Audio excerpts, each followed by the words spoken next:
நண்பர்கள் மக்கள் அனைவருக்கும் வணக்கம். நான் சுபாஷ் சேது. பொதுவாக நிறைய மக்கள், அதாவது பேஷண்டா இருக்கட்டும், நிறைய பேர் பப்ளிக் என்னன்னா ஒரு ஜென்ரலான ஒரு கொஸ்டின் கேட்குறாங்க. என்னன்னா, சார் காலையில எந்திரிச்சு வெறும் வயிற்றுல அப்படியே கடுமையான எக்ஸசைஸ் பண்ணா வெயிட் குறையுமா அப்படிங்கிற கேள்வியை நிறைய பேர் கேட்குறாங்க. இது ஒரு கரெக்டான கேள்விதான்.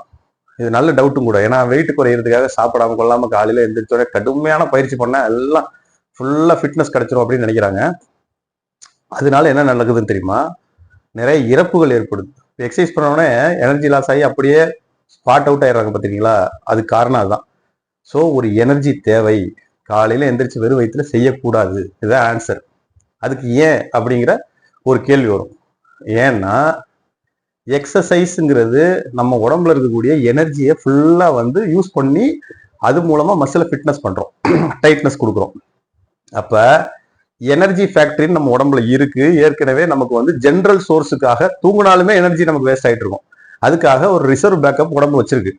அப்ப அது ஜென்ரலான இயக்கங்களுக்கு யூஸ் ஆகுது. நீங்க காலையில எந்திரிச்சு அதையும் வேஸ்ட் பண்ணிட்டோம்னா சுத்தமா கிடினஸ் வந்துடும். அது ஏன் வருது, மயக்கம் வருது அப்படின்னா, நம்ம உடம்புல குளுக்கோஸ் லெவல் இருக்கு. இதுதான் எனர்ஜி.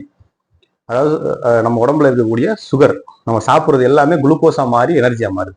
அப்ப வெறும் வயிற்றுல பண்ணும்போது அந்த குளுக்கோஸ் லெவல்ல பிளக்சுவேஷன் ஆகி ஹைப்போகிளைசிமிக் அப்படின்னு சொல்லக்கூடிய ஒரு தன்மை ஏற்பட்டுரும். அதாவது குளுக்கோஸ் லெவல் குறைஞ்சிரும். ஸோ குறைஞ்சிருச்சுன்னா என்ன பண்ணுவோம்? உடம்போட இயக்கங்கள்லாம் பாதிச்சிடும். உடனே ஹார்ட் மசில் பம்பிங்கை கட் பண்ணி விட்டுரும். சடன் டெத்து கூட ஏற்பட வாய்ப்பு. இது எப்படி இருக்குன்னா, பெட்ரோல் இல்லாம காரை ஸ்டார்ட் பண்ணி வண்டியை ஓட்டின கதையாகி போயிடும்.